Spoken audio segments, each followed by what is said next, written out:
And we're back. Next up, we've got Gerard, who is going to talk to us about the impact of data breaches to insurance fraud. Before he starts his talk, though, massive beer farmers kudos and respect. Gerard's been one of the people that's working behind the scenes to make sure you're all calm, make sure everybody's in the right place at the right time, collating questions, helping out. He's just been there since like this. We came up with this idea and said, yeah, whatever you need, I'll help out. So massive kudos, because you're also speaking. So massive hat tip to you for that. Massive respect. Take it away, Gerard. Cool. Thanks for the intro, Scott. So my talk is entitled The Impact of Data Breaches to Insurance Fraud, just drawn back on my own past history. Got my Twitter handle there as well. I was inspired for the talk, having started to nosy around in InfoSec Twitter and seeing all the people complaining a lot about data breaches, but all the talks never really went any further than evil data breaches.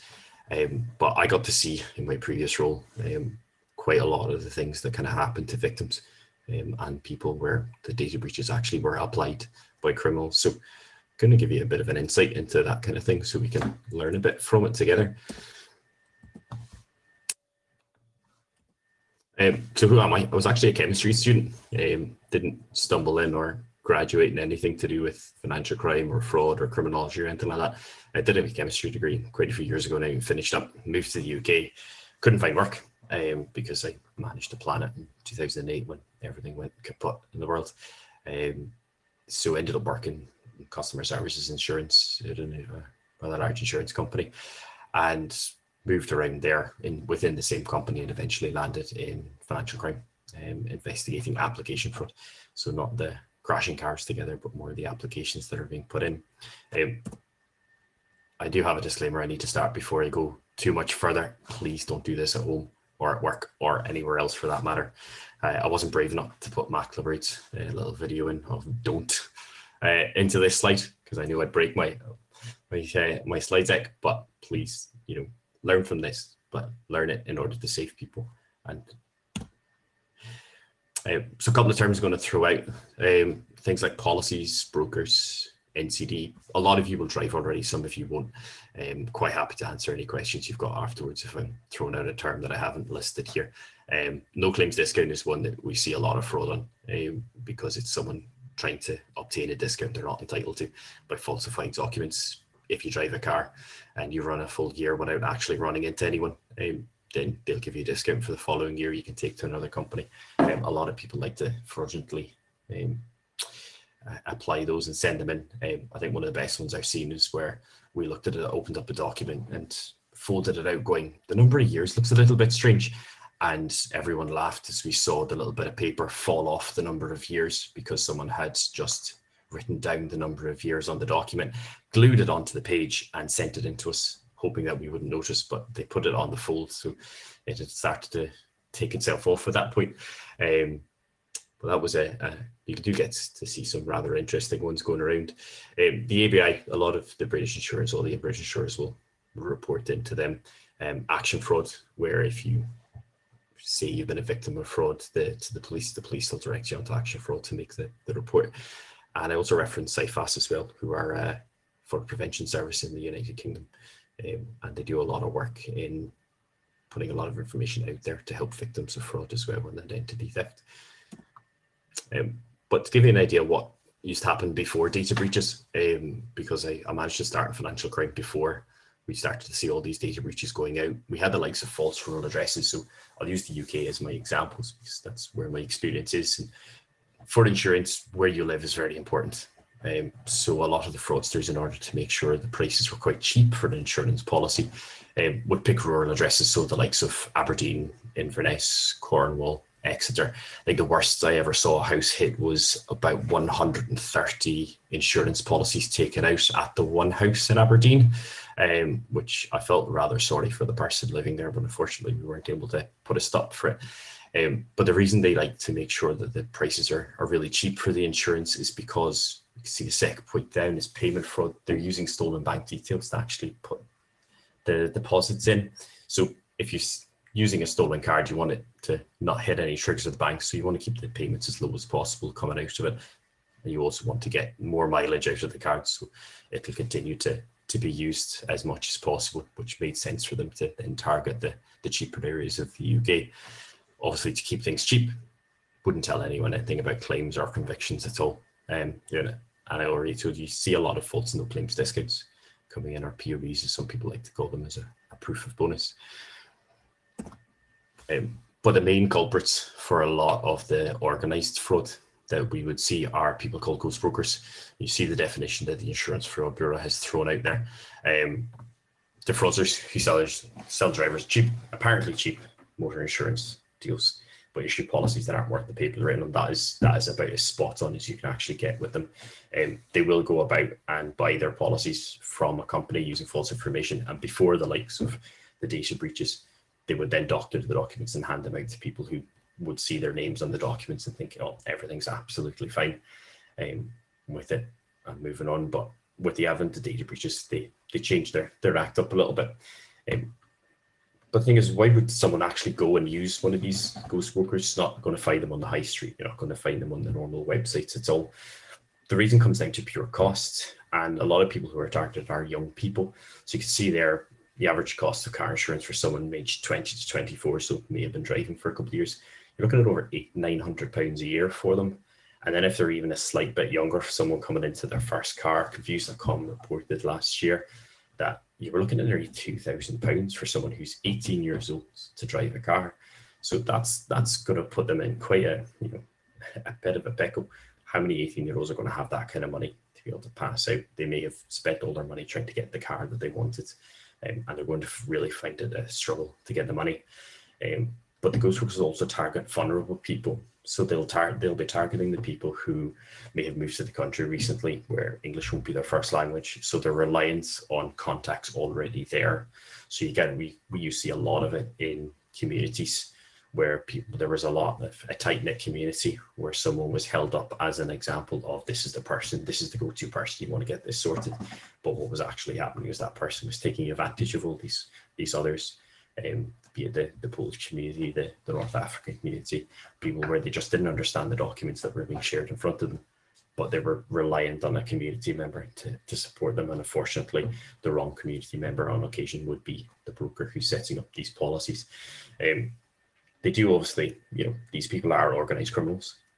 So they do like to advertise themselves. Got a couple of examples for you, of just taking quickly from Instagram.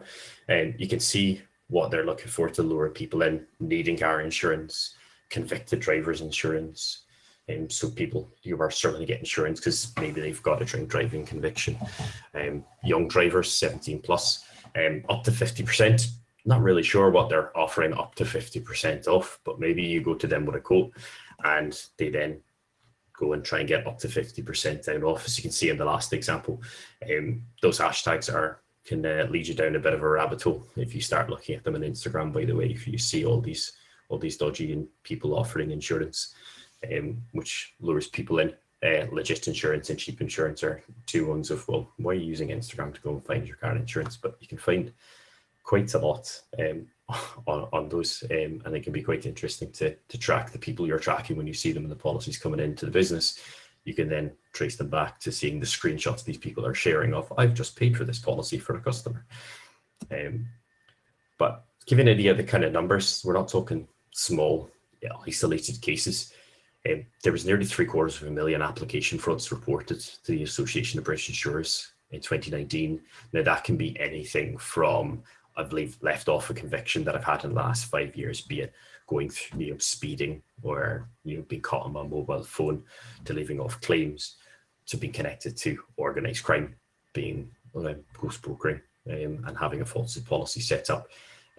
But action fraud then are reporting the year before that the average cost to a victim of ghost brokering is £769. So that's a victim handing over that kind of money on each case of a ghost broker policy on average. And sometimes they could be more, because the vulnerable people used to get taken advantage of quite a lot. I still remember speaking to someone once, and they'd ended up handing over £1,200 because every time they wanted the broker to correct information in the document, they charged her £200. to make a change through. And people do like to complain about admin fees in an insurance company being 20 or 30 pounds, but these people were charging fairly serious amounts of cash to make their changes. But the government gave us a trial run to dealing with people for identity theft because they freed the data on Companies House. So in June 2015, we started to see a rise in identity fraud cases being passed through to us from customer service. And a lot of it actually came down to the fact that this existed. So there's a beta service at Companies House. Any registered officer on a company, you can now get their name, most of their date of birth, and their address, which is great from a fraud point of view, that you can just start impersonating people. And we started to see things ramp up from there, which give us a bit of a taster of what was actually to come from a volume point of view, because the fraudsters still had to go in and pull that information off Companies House. But then we started to see all the data breaches coming through and all the information getting shared. But like we've heard of all the big ones, the Equifax, TalkTalk, British Airways is obviously quite a giant one, Mumsnet, flagged Facebook server, because that was one that when I was having a little research through, I hadn't actually heard about that particular one, but it turned out Facebook had left an unprotected server with no password on it, and 18 million British people's information was left on the server. And you know how much people tend to overshare on Facebook. So chances are there was a whole lot of information that was thrown up on there, which as a result, all that information went out into the ether. A criminal gets into the system and steals everyone's personal information. They don't have the technology and the infrastructure to actually deal and go any further with the information they've stolen, other than to sell it on to other criminals, which is exactly what they do, who then put that into purpose, being used for identity theft.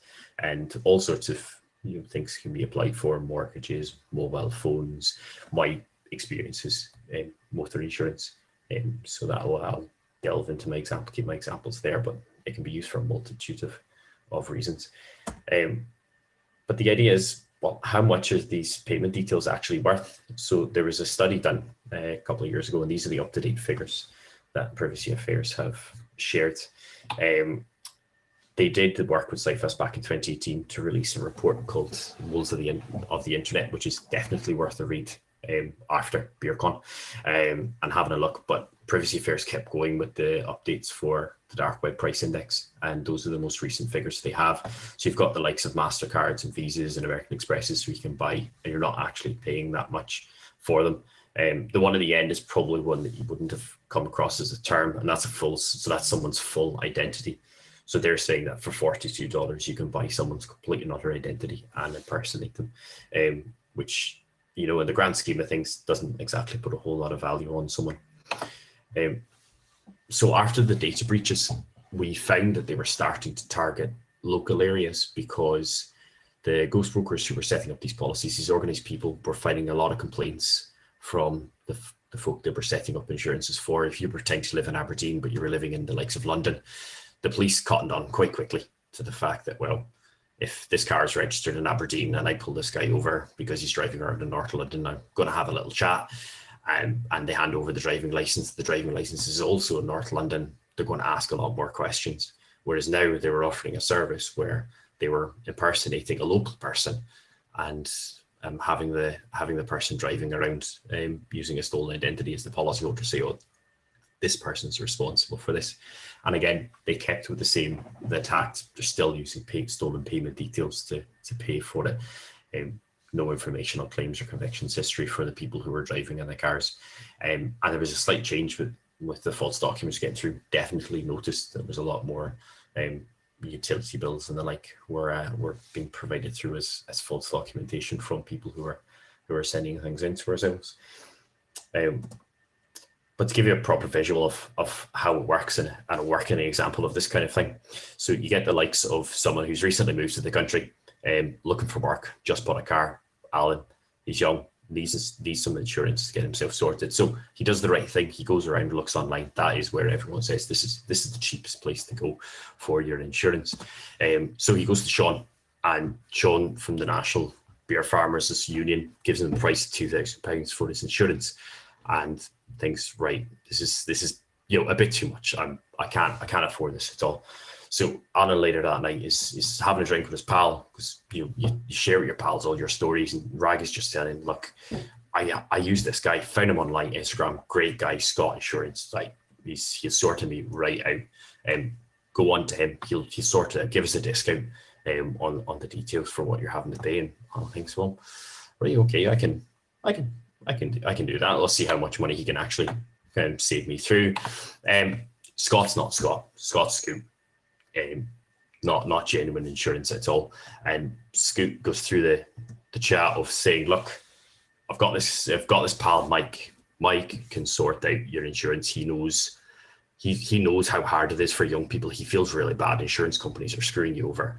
He will allow you go on his insurance. He'll keep the price down because it's in his name, and you'll be sorted. You can just drive around the place, and anyone stops you, you know what?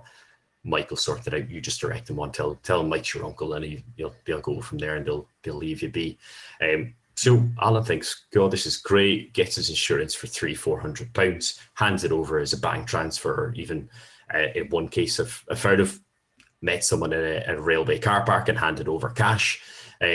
Gets himself his documentation.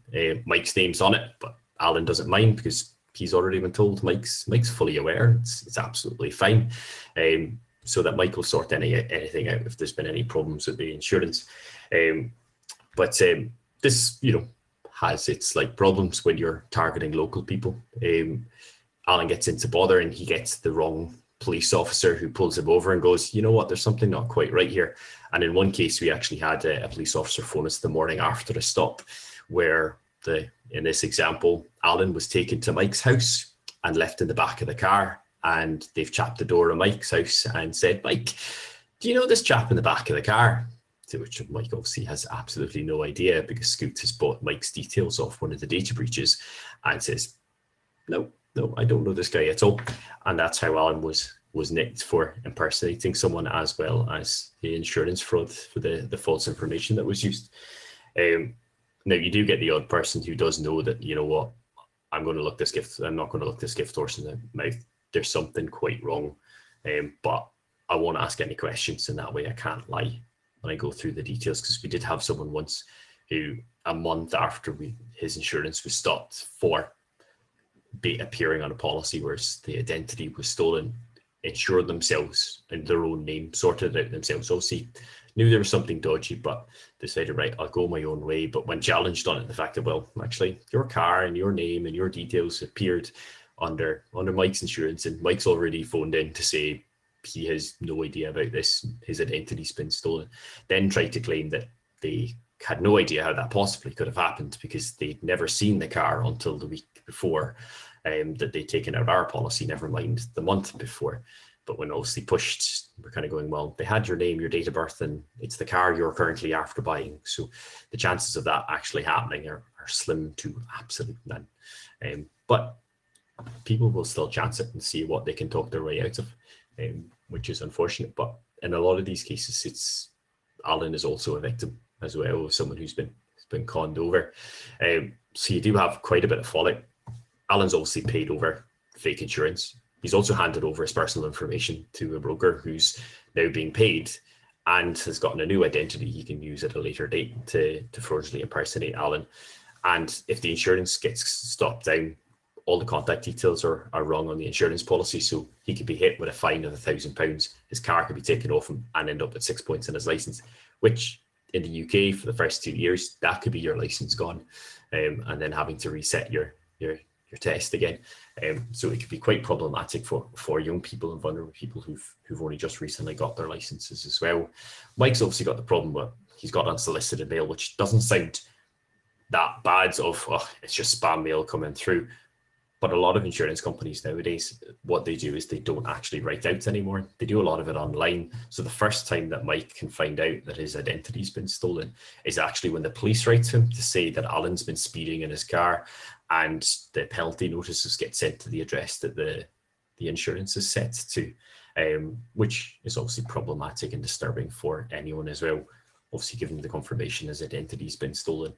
But if the policies aren't picked up, because sometimes they're not, and they can get through the process and set them up in a way that it doesn't look, because if they've stolen all Mike's details and everything matches on the automated checks, then you'll end up with a case of that Mike could find that policy's actually run for a month or 2 months and the bank details don't work anymore. So then Mike actually then gets chased for the debts that he's got on his on the policy that he knew nothing about. And that could be a rather upsetting one, where you get a bill in from a company that you've possibly never heard of, as well as for a policy you never took out in the first place. But that's only small fish. That's only a sideline for a lot of these ghost brokers who are setting up policies.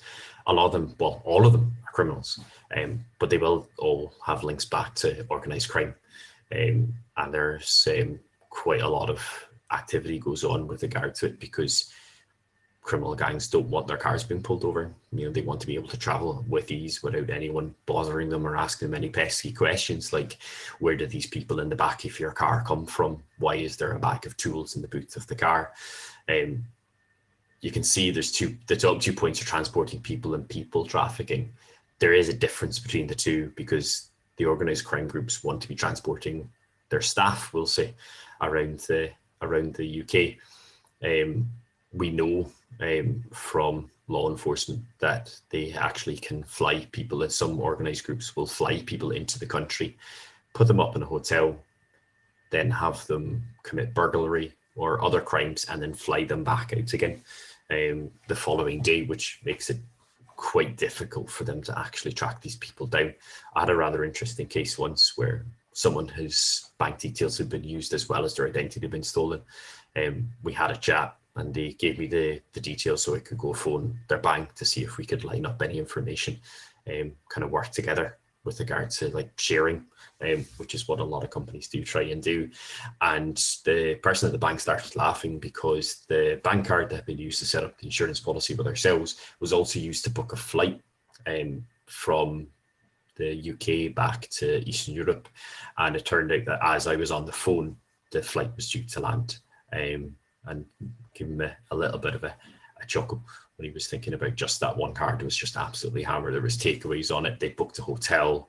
They'd done all sorts with regard to the details, just to almost keep it as a single enclosed case for it. But you can only guess to what the person who was flying back had actually been transported over to the UK to actually do. With regard to people trafficking as well, it's quite ominous when you get a phone call from the police and it's from people trafficking and child sexploitation, because they want to move people around an area without the car showing is insured. And well, when you're a criminal, you're not really going to use your own money to pay for anything, so you'll have someone else pay for it, even if they don't know they're doing it. But in the UK as well, there's quite a big problem with the drug gangs in the large cities moving drugs into the rural areas. And as you heard me say, when the data breaches came in, they started to target local areas for the insurance policies.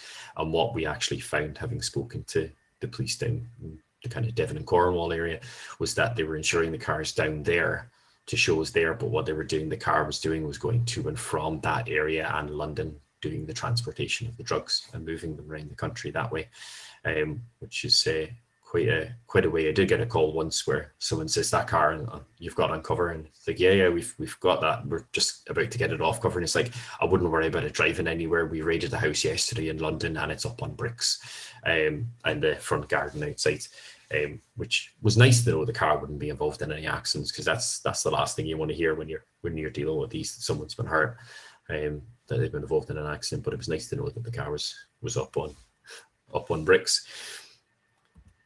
But the thing is, how can we help? The Insurance Fraud Bureau run a cheat line. So you can, if you've any concerns that someone's committing any kind of insurance fraud in the UK, you can actually report it to them, and they take all that information and share it around the insurers, just in case something twigs for someone, that they can actually have another human eye take a look over and go, right, that's worth another question, and go through. It doesn't always lead to anything, but it's certainly worth helping people, because it will save everyone money in the long run. But also tell too, this is the whole idea. You can see our two. It's normally a teacup when you're talking about Tell Two, the social media campaign. You know, Tell Two over a brew. I think it being the beer farmers and Beercon, it needs to be the 2 pints. Tell 2 friends, share the stories with them, let them know how they can keep themselves wise to any of the scams, especially young family members who might be starting, or if you come across someone who's just recently moved to the UK, and then moving on from and just keeping friends and family safe as much as you can. I've told several of you, if you go and tell 2 people each, it'll cut a few lines out of the pyramid. The idea is that one person tells 2 and so on, and that person tells 2 more, and everyone tells 2. But by 26, 27 people down, we will be well in line to tell everyone in the country how to keep an eye out for all these scams that are out there. So that brings me to the end. I want to say thanks to the beer farmers for letting me help out, letting me speak. The mentors have been absolutely incredible over the last 4 to 5 weeks. The amount of time they have actually spent mentoring everyone and spending the time, and the fellow speakers as well. Everyone's just pulled together. We're all rookie speakers to do it, and everyone has just hung out and had an absolute laugh, getting everything ready for it all. So that is me all done. Want to follow up with me? Hit me up in the Slack, or you can follow me on Twitter as well, DDS Gerard. Well, listen, thanks very much for that. I know we kind of met through your previous employment. Let's just leave it at that, I guess. I wasn't Scoot Insurance, just want to point that out. Yes. That's not how. But no, I thought it was really good. We often get siloed. It's kind of like talking to James earlier. You get siloed and you look at a data breach, or you look at a hack or WannaCry, and you don't think about, the people on the ground that are actually seeing this stuff live in person, going, I can literally track a piece of data from here and see how it's been used. And it almost has a blast radius. It's not just one victim. It's like 4 or 5 victims around that. Had a couple of questions in. Just had a couple more questions come flying in. First one is from SP Coulson, who asked, due to GDPR, we no longer have whois records on domain names. How has this impacted research and incident analysis into fraud markets, if at all? I don't have an answer for that, to be perfectly honest. A lot of my previous role was I essentially found the particular policies. A lot of people, because I suppose what I was saying about the vulnerable being targeted, and these ghost workers are quite organized and doing everything a lot through Instagram and the like. They actually kind of, what's the best term for it? They put the fear of God into the people who buy policies from them. You're going to trust, if you've just moved here, say, and you've been introduced to someone as a pillar of the community, to be told this is the person you go to sort out your problems. If I then phone you and say there's a problem, or somehow I manage to get hold of you and say there's a problem with your insurance, the person who's bought it for you has done something wrong. Yeah, I immediately get your backup and you defend the person who's screwed you over, which is a bit unfortunate, and can be very difficult to break down. We had, on occasion, but it can be quite rare to actually convince these people that, no, all these problems you're having isn't because I'm at the insurance company cancelling your insurance. Your problem is that you've paid £600 to someone in a car park, and you really shouldn't have done that, to get your details through.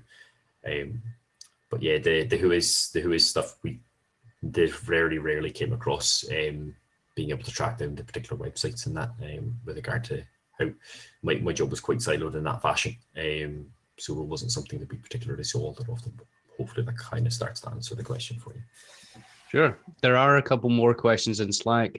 Do hang out, but yes, I can pick them up in Slack anyway for running short anyway. So happy to jump in. If anybody has any more questions, please, directly message Gerard or hit him up on Slack. But I just want to relay some of the feedback from the Twitch chat, which is from Angus. Rookie talk my arse. You smashed. Thanks, Angus. genuinely, everybody's been smashing it today, and you've done no differently. Massive respect again. I think Sean, Mike, Ian, John, we all agree that you guys have you've had it rough because you've been sitting in the green room all day, so you see a lot more of what's going on. You know what the audience size is. You know what's going on, and that can't be easy for you. So, again, massive respect. That was good. Cool. Thanks for having us, lads. No worries. Okay.